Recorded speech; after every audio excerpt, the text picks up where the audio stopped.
야구를 좋아하십니까? 별로 안 좋아하시는 표정이시네요.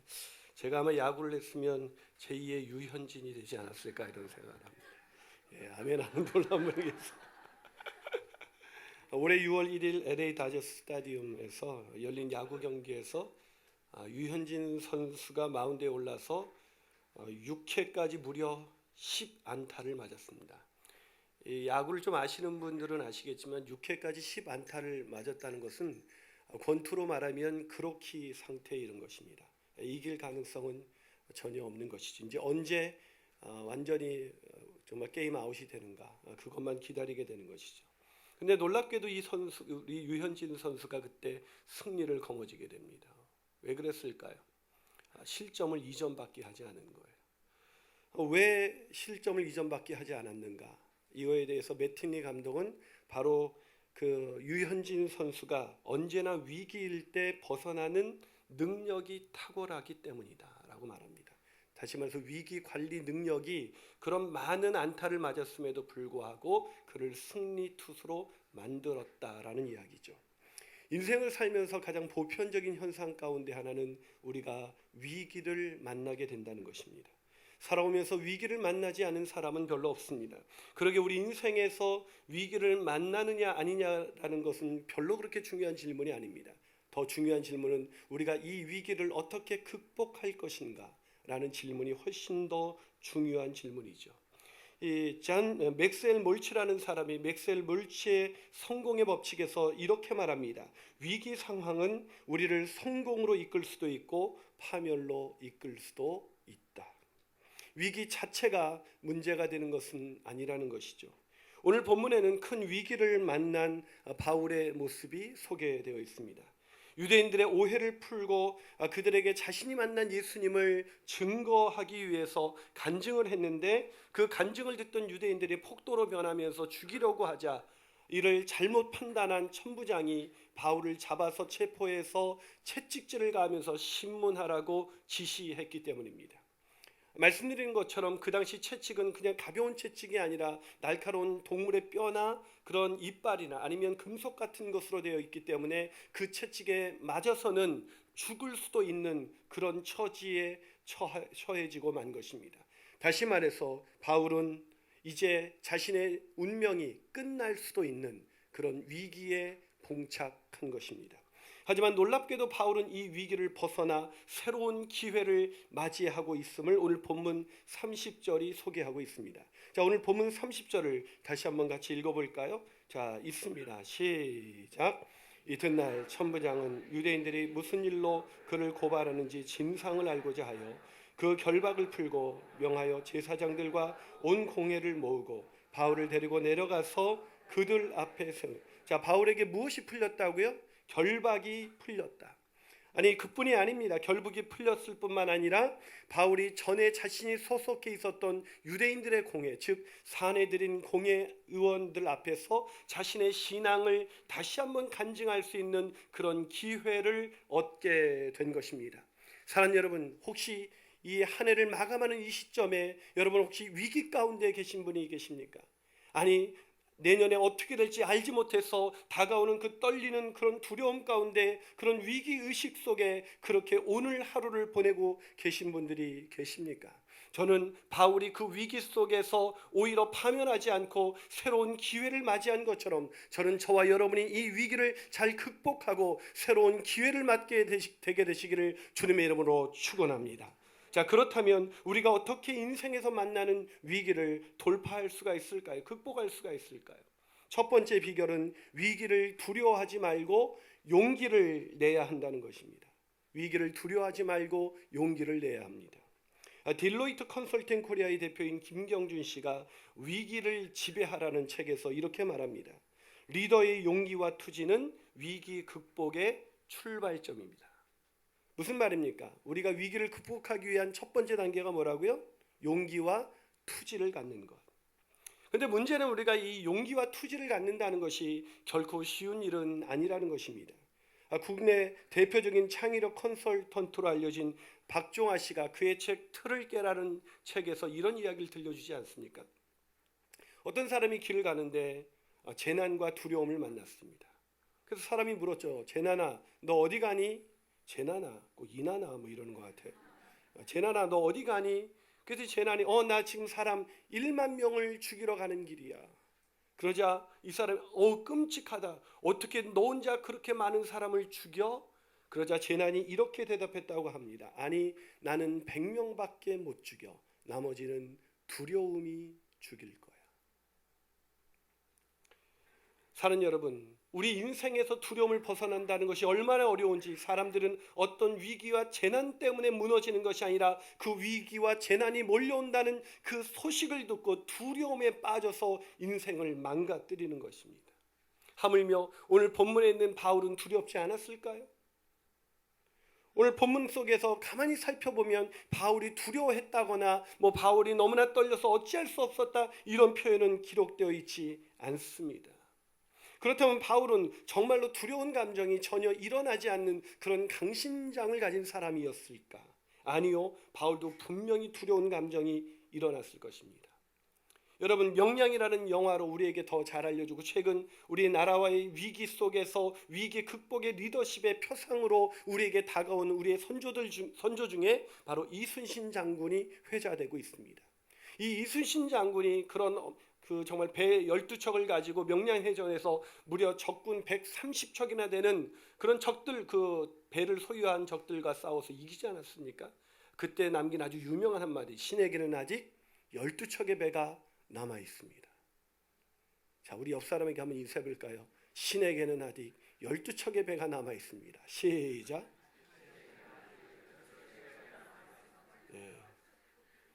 근데 별로 자신감이 없어 보였어요.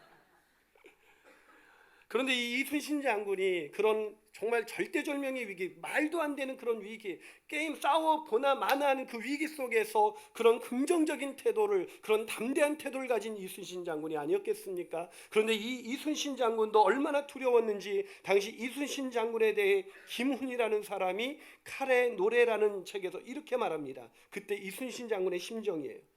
나는 죽음을 죽음으로써 각오할 수는 없었다.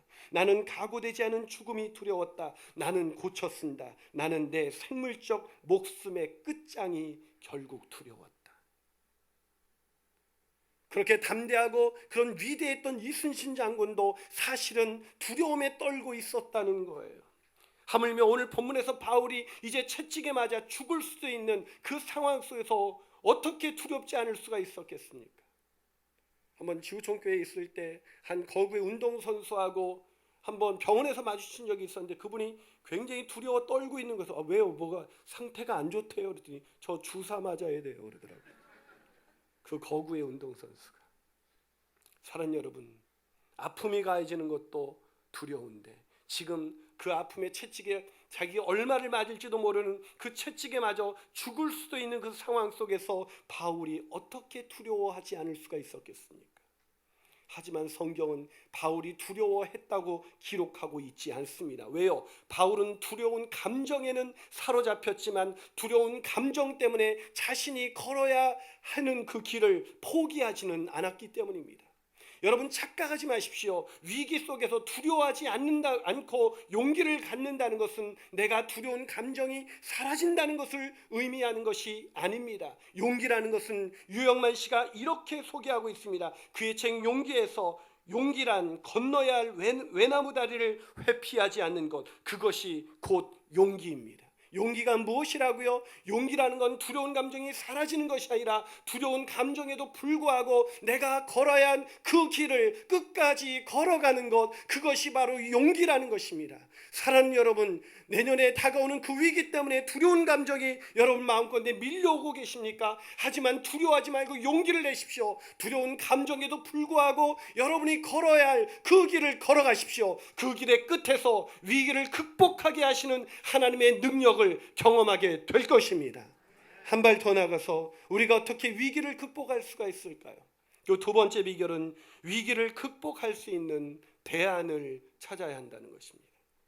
아무리 위기가 찾아온다 할지라도 두려움을 내쫓고 용기를 가질 수만 있다면 우리는 위기를 극복할 수 있는 첫 발을 내디딘 것입니다. 하지만 용기만 가졌다고 해서 위기가 사라지는 것은 아닙니다. 더 중요한 것이 있어요. 그게 뭘까요? 그것은 바로 그 위기를 극복할 수 있는 대안을 찾는 것입니다. 오늘 바울은 자신의 그 위기를 극복할 수 있는 대안을 찾습니다. 자, 과연 그런지 본문 25절을 한번 같이 읽어볼까요? 25절. 자, 있습니다. 시작. 가죽줄로 바울을 매니 바울이 곁에 서 있는 백부장더러 이르되 너희가 로마 시민된 자를 죄도 정하지 아니하고 채찍질할 수 있느냐. 자, 바울이 지금 뭐라고 얘기하고 있는 거예요? 나는 로마 시민권자다. 왜 이것을 말했을까요? 그 당시 로마 시민권자는 죄를 정하지 않고, 즉 재판으로 인해서 죄가 증명되기 전에 절대로 체포하거나 채찍질은 물론 체포조차, 결박조차 할 수가 없었습니다. 그렇기 때문에 바울은 자신이 지금 로마 시민권자라는 걸 밝히고 있는 거예요. 그 당시 아우구스토의 칙령에 의해서 확정돼서 그 이후에 더욱 강화된 로마의 형법은 만약 로마 시민권자를 아무 재판도 없이 죄가 드러나지도 않았는데 체포한다면 그 사람이야말로 위기 가운데 빠져 들어갈 수밖에, 큰일을 당할 수밖에 없는 그런 법이 있었습니다. 자, 이 말 한마디를 듣고 바울은 위기 속에서 벗어날 수가 있었습니다. 자, 이 말을 들었던 백부장이 어떻게 했는지 본문 26절을 한번 읽어볼까요? 자, 본문 26절입니다. 있습니다. 시작. 백부장이 듣고 가서 천부장에게 전하여 이르되 어찌하려 하느냐. 이는 로마 시민. 여기서 보이세요? 어찌하려 하느냐. 두려움이 몰려오기 시작했습니다. 그러자 천부장이 얼마나 당황했을까요? 이 보고를 들었던 천부장이 본문 27절에서 이렇게 말을 합니다. 자, 본문 27절 읽어봅니다. 시작. 천부장이 와서 바울에게 말하되 내가 로마 시민이냐 내게 말하라. 이르되 그러하다. 자, 천부장이 얼마나 당황했는지 보이세요? 거기서 와서라는 단어가 보입니다. 와서. 천부장이 와서. 여러분, 지금 여러분 이렇게 검사하고 만약에 신문하는 사람과 신문을 당하는 사람이 있으면 신문 당하는 사람이 와요? 아니면 신문을 하는 사람이 가요? 신문을 당하는 사람을 불러드립니다. 그런데 지금 천부장이 얼마나 당황했는지 그냥 허겁지겁 바울에게 왔습니다. 그렇게 와서 뭐라고 말합니까? 내가 로마 시민이냐 내게 말하라. 이것은 단순한 사실관계를 확인하는 게 아니에요. 내게 말하라. 여기서 말하라는 이 단어는 헬라어로 레고의 부정과거 명령형인 레게라는 단어인데, 이 부정과거 명령형이라는 이 그 시제는 도저히 믿을 수 없는 의심에 찬 어조를 표현할 때 쓰는 그 문법이 바로 부정과거 명령형이에요. 즉 지금 천부장은 바울에게 이렇게 말하고 있는 것입니다. 네가 정말 로마 시민이냐? 그럴 리가 없지 라고 말하고 있는 거예요. 왜 이 천부장은 그렇게 말하고 있는 것일까? 왜 의심하고 있는 것일까요? 첫 번째는 당황했기 때문에 그것이 사실이 아니기를 바라는 마음이 있었을 것입니다. 하지만 더 중요한 이유는 천부장이 보기에 바울은 아무리 생각해도 로마 시민권자답지 않았어요. 왜요? 그 당시 로마 시민권자는 어떻게 살았는데? 그 당시 로마 시민권자들은 얼마나 세속적이고 얼마나 세상의 향락을 누리며 살았는지 모릅니다. 제가 성지순례 갔을 때 그 당시 로마의 귀족들이 그렇게 경험했던 그 유적지를 가보니까 와, 얼마나 좋은지. 그 당시 이미 목욕탕이 아주 널찍하게 있었어요. 여러분, 목욕탕이 널찍하게 있었다는 게 별로 감이 안 오시는데 우리 어렸을 때만 해도 명절 때나 목욕을 했습니다. 기억이 안 나세요? 그런데 이때는 그부터 얼마나 더 수천 년 전의 이야기가 아니겠습니까? 그때 막 목욕탕에서 편안하게 자신의 릴렉스하게 자신의 인생을 즐기는 사람들, 그것이 로마 시민권자의 세상의 권력과 세상의 이익과 세상의 성공과 세상의 향락에 관심이 많았던 로마 시민권자와 바울은 너무나 달랐어요. 바울은 일단 행색이 초라했어요. 너무나 남루했습니다. 선교에 수차례 선교 여행을 하면서 바울의 몰골은 완전히 무너져 내리기 시작했고 피골이 상접했을 것입니다. 여기저기 찢겨져 있었을 것입니다. 옷은 다 헤어져 있었을 것입니다. 그런 남루한 사람이 어떻게 로마 시민권자일 수가 있는가? 게다가 로마 시민권자들이 자신의 안위를 위해서가 아니라 하나님을 위해서, 복음을 위해서, 뭔가를 위해서 자신의 인생을 드리는 사람을 본 적이 없었거든요. 그런데 바울, 너는 어떻게 로마 시민권자일 수가 있느냐? 라고 묻고 있는 거예요. 도저히 믿을 수 없었던 이 천부장이 뭐라고 말합니까? 본문 28절 앞부분에서 이렇게 말합니다. 천부장이 대답하되 나는 돈을 많이 들여 이 시민권을 얻었노라. 나는, 너 내가 누군지 알아? 내가 이 시민권을 얻기 위해서 어떤 노력을 했는지 알아? 내가 가진 돈을 다 털어서 내가 시민권을 얻었어. 근데 너까지 게 로마 시민이라고? 믿을 수 없다는 듯이 다시 이렇게 얘기했어요. 아무것도 가지지 않은 네가 무슨 로마 시민권자야? 그러자 바울이 뭐라고 얘기했어요? 나는 나면서부터다. 얼마나 당황했을까요?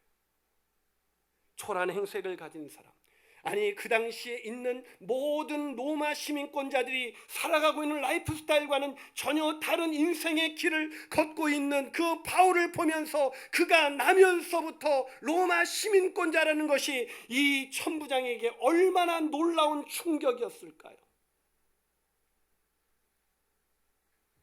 그 충격을 받은 이 천부장이 할 말을 잃었을 것입니다.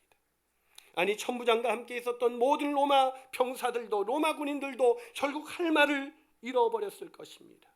사랑 여러분, 위기 속에 빠져 계십니까? 아니요, 하늘이 무너져도 솟아날 구멍이 있다는 말을 믿게 되시기를 주님의 이름으로 축원합니다. 세상 사람들도 이걸 믿는데 하물며 전능하신 하나님, 그 하나님이 우리와 함께 하시고 그분이 우리와 동행하시는데 우리에게 찾아야 할 위기를 극복할 수 있는 대안이 없겠습니까?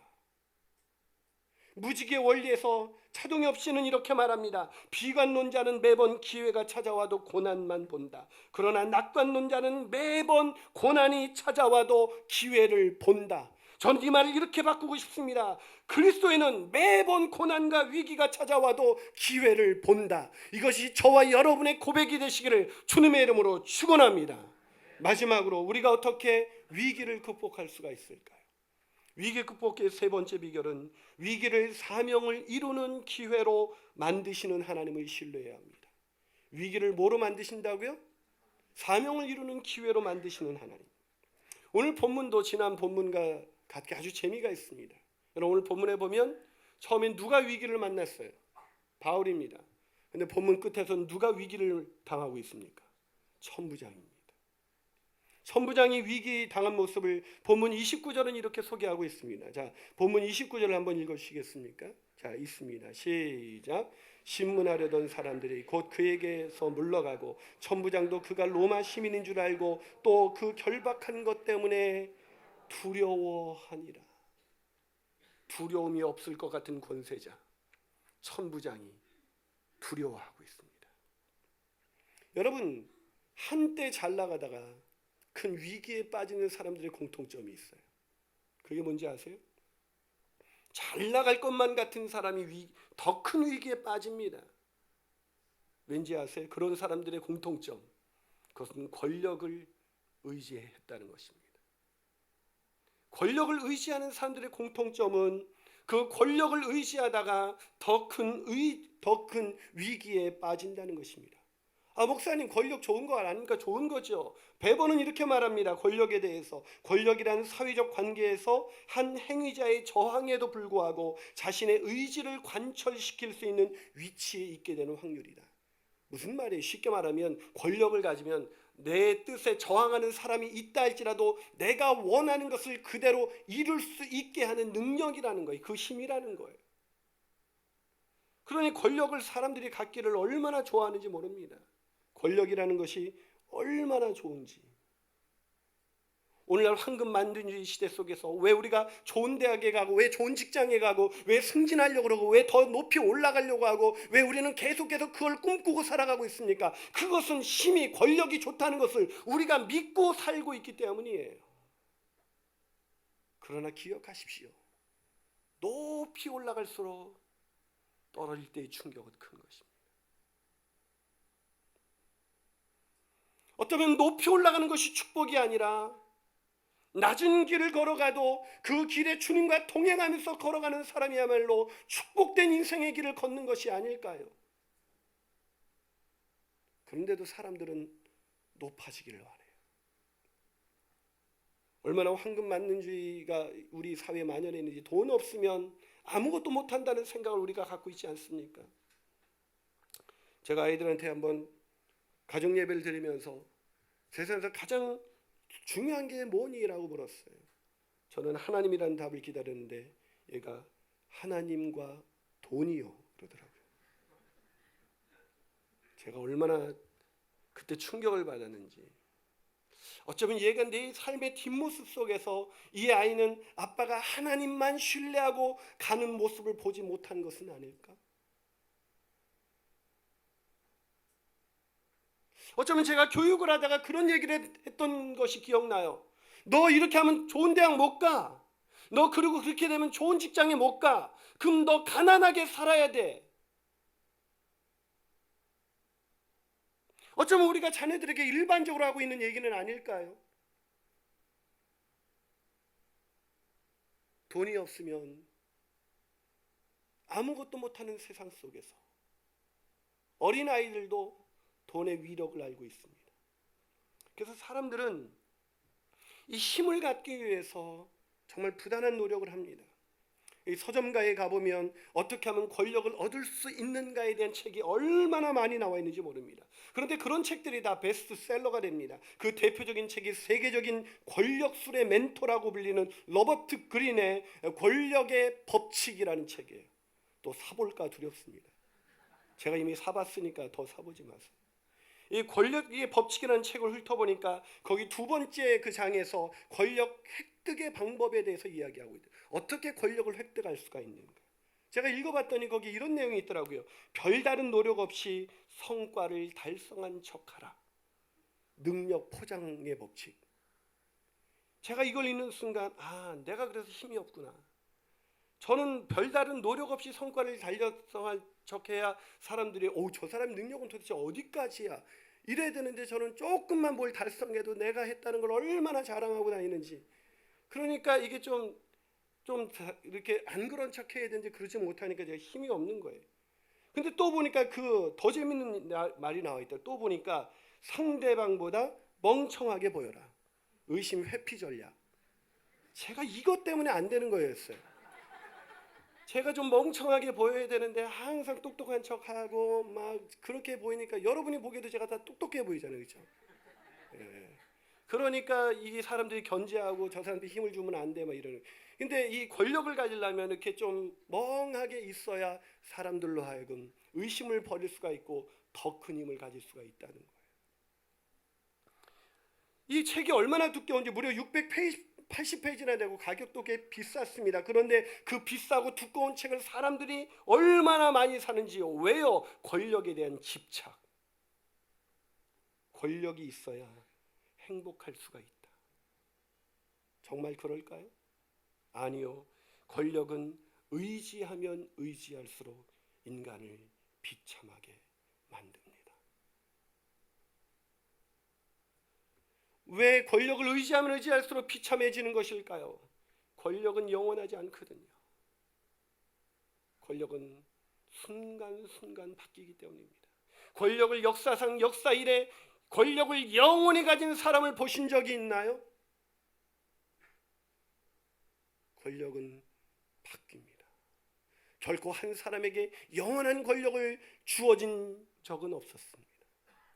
그러기에 권력을 가졌을 때는 높아지지만 권력을 잃는 순간 절망의 나락으로 떨어지고 비참한 인생의 위기를 맞게 되는 거예요.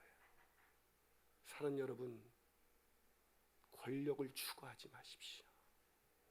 내가 얼마나 높아질까? 내가 얼마나 더 올라갈 수 있을까? 우리 남편이 얼마나 더 올라갈 수 있을까? 이번에 얼마나 더 많은 것을 나에게 가져올 수 있을까가 우리의 관심이 아니라 얼마나 더 낮아질 수 있을까? 얼마나 더 주님을 닮아갈 수 있을까? 우리는 얼마나 더 낮은 곳에서도 하늘로부터 오는 이 평강을 누리며 기쁨을 누리며 살아갈 수 있을까? 이것이 우리의 길이 되고 우리의 소망이 되고 우리의 꿈이 되는 저와 여러분이 되시기를 주님의 이름으로 축원합니다.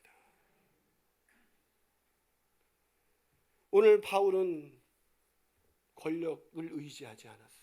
근데 어떤 분은 이렇게 말할 수 있어요. 목사님, 바울도 로마 시민권이라는 시민권이 있었기 때문에 이 위기 속에서 빠져나온 것이 아닙니까? 네, 물론 그렇게 생각할 수 있습니다. 하지만 아니에요. 바울은 로마 시민권을 의지한 게 아닙니다. 그걸 어떻게 하냐고요? 이와 비슷한 사건이 사도행전 16장에서 있었습니다. 사도행전 16장 22절에서 24절 보니까 이런 말씀이 기록되어 있습니다. 무리가 일제히 일어나 고발하니 상관들이 옷을 찢어벗기고 매로 치라 하여 많이 친 후에 옥에 가두고 간수에게 명하여 든든히 지키라 하니 그가 이러한 명령을 받아 그들을 깊은 옥에 가두고 그 발을 착고에 든든히 채웠다. 예전에도 재판도 받지 않고 결국 매를 맞고 감옥에 쳐 넣음을 당했습니다.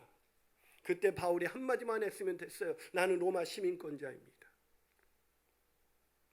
그런데 바울은 그때 로마 시민권을 사용하지 않았어요. 왜요? 왜 바울이 사용하지 않았을까요? 늘 그거를 의지했다면 언제든지 내가 위기에 있으면 내가 이것을 사용해야지. 그것이 로마 시민권이었다면 언제든지 그걸 사용했을 것 아니겠습니까? 그런데 왜 사용하지 않았을까요? 그거는 상관없었거든요. 그에게 중요한 것은 고난을 받느냐 아니냐가 아니라 그에게 중요한 것은 어떻게 내가 하나님의 사명을 이룰 수 있느냐 아니냐가 중요했던 것입니다. 그래서 그에게 고난은 두려운 것이 아니었어요. 사나 죽으나 나는 주님의 것입니다. 살든지 죽든지 내 몸에서 그리스도가 존귀케 되는 것을 원합니다. 그것이 그 삶의 목적이었기 때문에, 권력이 그 사람의 목적이 아니라 예수 그리스도가 그 사람의 목적이었기 때문에 살든지 죽든지 감옥에 쳐 넣음을 당하든지 나오든지 그게 중요한 것이 아니었다고요. 그런데 왜 바울은 목사님 여기서는 시민권자인 것을 밝혔을까요? 왜 밝혔냐고요? 우리가 이유에 대한 해답을 얻기 위해서는 사도행전 19장 21절을 읽어봐야 됩니다. 거기에 답이 있어요. 자, 사도행전 19장 21절 같이 읽어볼까요? 있습니다. 시작. 이 일이 있은 후에 바울이 마게도냐와 아가야를 거쳐 예루살렘에 가기로 작정하여 이르되 내가 거기 갔다가 후에 어디도 보아야 하리라? 로마도 보아야 하리라. 그렇습니다. 로마, 바울은 아직 로마에 당도하지 않았습니다. 거기서 주님께서 주신 그 사명, 복음을 증언하는 일을 아직 마치지 못했던 것입니다. 그래서 그는 지금 도저히 풀려나올 수 없는 상황 속에서 생각해 본 거예요. 그리고 그때 로마 시민권을 내밀면 혹시 이 시민권을 이용해서 하나님이 나로 하여금 로마까지 인도해 주시지는 않으실까? 왜요? 부패한 권력은 바울이 로마 시민권자인 것을 밝힌다 할지라도 쥐도 새도 모르게 죽일 수 있잖아요. 로마 시민권을 의지한 것이 아니라 이것을 사용할 때 하나님 역사해 주시옵소서. 그가 의지한 것은 로마 시민권이 아니라 역사의 주관자이신 하나님이셨습니다. 그리고 마침내 성경은 하나님께서 그를 결박에서 풀어내어 그가 로마에서도 복음을 증언할 수 있도록 길을 열어주셨다고 오늘 성경은 기록해주고 있습니다. 사랑하는 여러분, 그렇습니다. 우리의 사명이 맞춰질 때까지 결코 위기는 우리의 삶을 무너뜨릴 수 없습니다. 아니, 우리의 사명이 마칠 때까지 위기는 우리의 사명을 감당할 수 있는 새로운 기회를 제공할 뿐입니다. 그러기에 위기 앞에서 두려워하지 말고 낙심하지 말고 좌절하지 말고 높아지려는 걸 꿈꾸지 말고 권력을 의지하지 말고 오직 하나님만 신뢰함으로 낮은 곳에서 우리에게 맡겨진 그 사명의 길을 끝까지 걸어가시는 저와 여러분이 되시기를 주님의 이름으로 축원합니다. 설교를 마치면서 1974년 여름 미국에서 일어난 한 이야기를 들려드리고자 합니다. 그때 맥스웰 연방교도소 죄수 23,226번이었던 한 사람이 흑백 TV를 통해서 그 흑백 TV의 자그마한 화면을 뚫어지게 쳐다보고 있었습니다.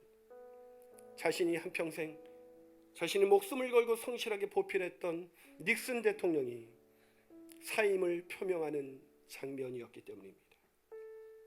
누구의 이야기입니까? 그 유명한 워터게이트 사건으로 인해서 유죄 선고를 받고 연방교도소에 수감되었던 찰스 콜슨의 이야기입니다.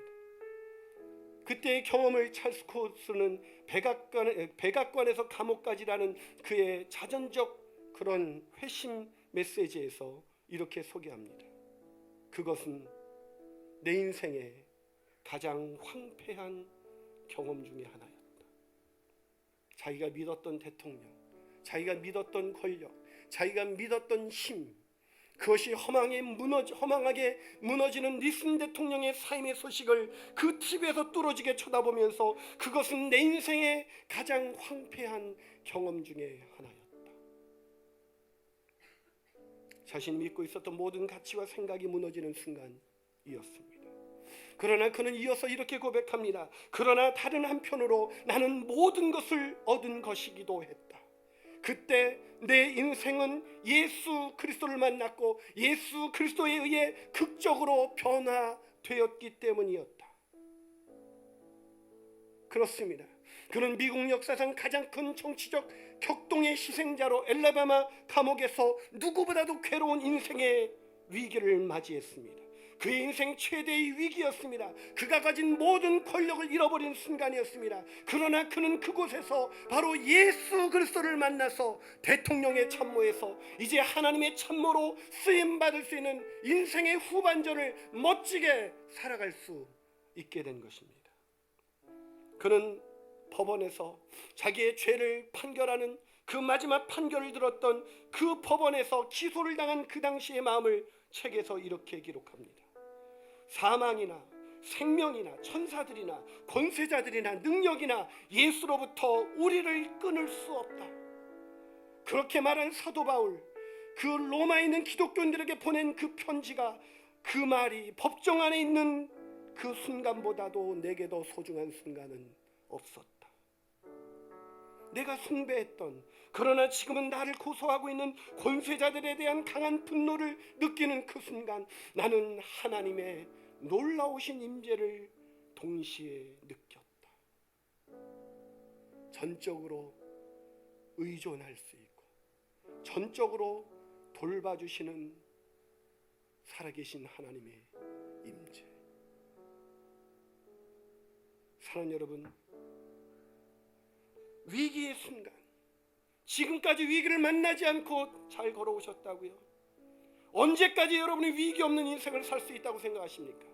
언제까지 우리의 노력, 권력을 의지하는, 세상의 돈과 세상의 힘을 의지하는 우리의 이 바벨탑이 언제까지 견고할 수 있다고 생각하십니까? 위기는 누구에게나 찾아옵니다. 그 위기에서 안전한 사람은 권력을 의지함으로 더 높이 올라가는 사람이 아니라 권력을 의지하지 않고 오직 역사의 주관자이신 하나님, 만왕의 왕이신 하나님만을 의지함으로 낮은 인생의 길을 걸어가는 사람, 십자가의 길을 걸어가는 사람, 주님이 가셨던 그 사명의 길을 걸어가는 사람, 그 사람만이 안전한 것입니다.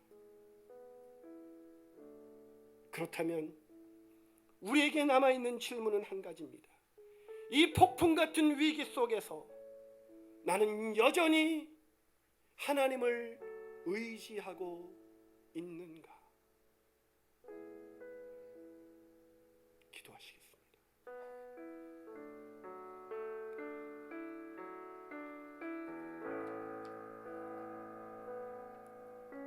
사랑하는 여러분,